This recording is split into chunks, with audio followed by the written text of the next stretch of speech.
right, you are back with comedian David Boyle, and I'm quitting alcohol.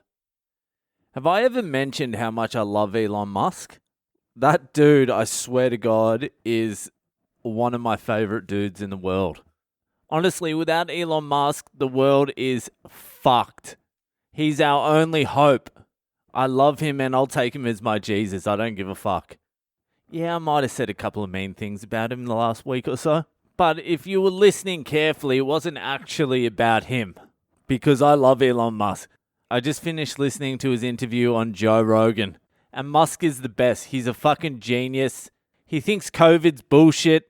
He said some other stuff as well, but I fucking love Musk. Joe Rogan is the king of the monkeys. There's a portion of humanity I like to call the monkeys. It's pretty much the majority of the world.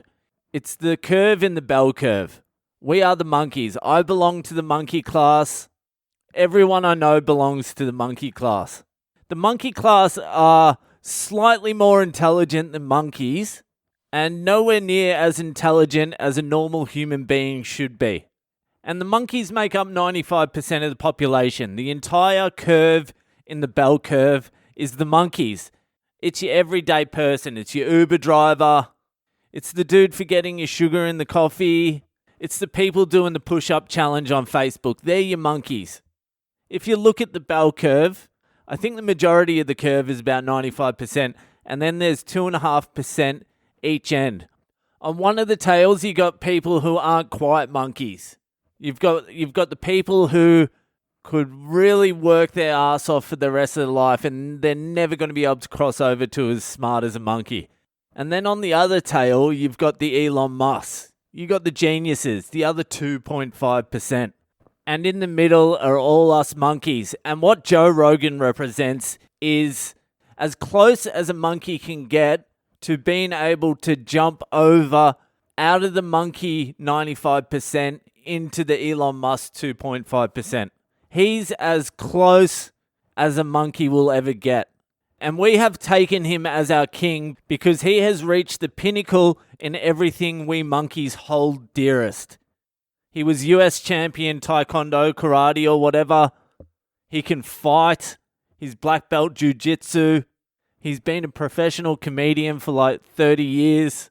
So he's funny. He hangs out in his garage all day, smokes weed, and he's intelligent.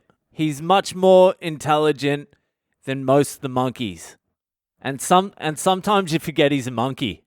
And then once in a while, someone like Elon Musk will come into the studio. And then within about 4 minutes, you realize, fuck, he's just a monkey like me. Elon Musk and Joe Rogan talking together, that's like two different species of human beings. The amount Elon Musk has to lower himself intellectually to have a conversation with Joe Rogan just makes it so fucking awkward. And I love Joe Rogan because he's the king. But there was a moment during that interview, go and watch it, Joe Rogan, Elon Musk. Elon Musk is just one of the most interesting cunts in the world. Joe Rogan, also one of the most interesting guys in the world, but for completely different fucking reasons. There was a section of that interview that was just one of the funniest things I've ever heard. And it just goes to show the monkeys are never going to be able to cross that divide over to that 2.5% of humans. Elon Musk starts talking about how did consciousness arise. He's like, if you believe what physicists say, the universe started out as like a bunch of quarks and fucking leptons and shit, which turned into hydrogen and all the other elements of the fucking table, but mainly hydrogen. And then over 13 billion years, that hydrogen became sentient. It gained consciousness. And he's like, so where is the line of non-consciousness and consciousness? Basically, he's asking the biggest question in life. When did inanimate material become sentient? The question of the ages. And I'm thinking to myself, I wonder what Elon thinks. I can't wait to hear what Elon thinks.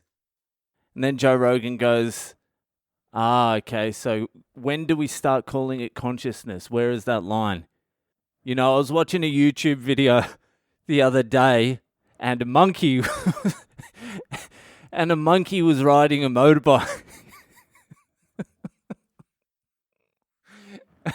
I was watching a YouTube video the other day, and a monkey was riding a motorbike, and he just rides past this baby and snatches the baby.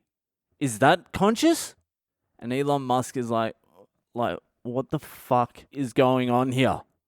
You know, I could be building rocket ships with this 2 hours, fucking advancing humanity's progress. One of the world's smartest men was talking about how consciousness arises.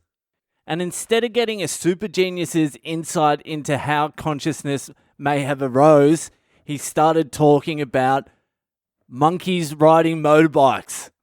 And that is why he is our king. All hail Monkey King. I'm going to record that little bit of audio for you so you can listen to it, but I'm just going to record it off my phone into the mic because I don't know how else to do it because I'm one of the monkeys. All right, here's the audio. Subscribe to the podcast, share it around, tell your friends about it. See you the fuck later. Listen to the audio. And here's another sort of interesting idea, which is, because you can say, like, where did consciousness arise?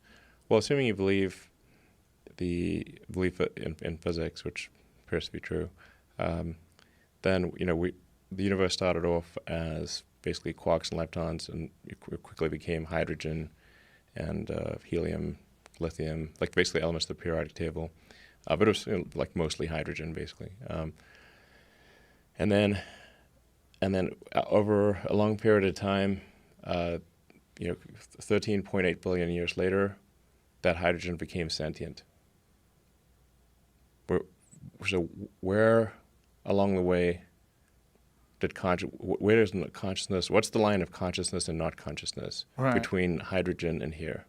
Right. When do we call it? When do we call it consciousness? Yeah. I was watching a video today that we played on a podcast earlier of a monkey riding a motorcycle down the street, jumps off the motorcycle and tries to steal a baby. Yeah, I saw that one. It went viral. What is that monkey conscious? It seems like it is. It seems like it had a plan. It was riding a fucking motorcycle and then jumped off the motorcycle to try to steal a baby. Seems pretty... The one that just dragged the baby down the street pretty far. Yeah. Yeah. Seems pretty conscious. Right? There's definitely some degree of consciousness there. Yeah, it's not a worm. It seems to be on another level. Yeah. And it's going to keep going. And that's the real concern.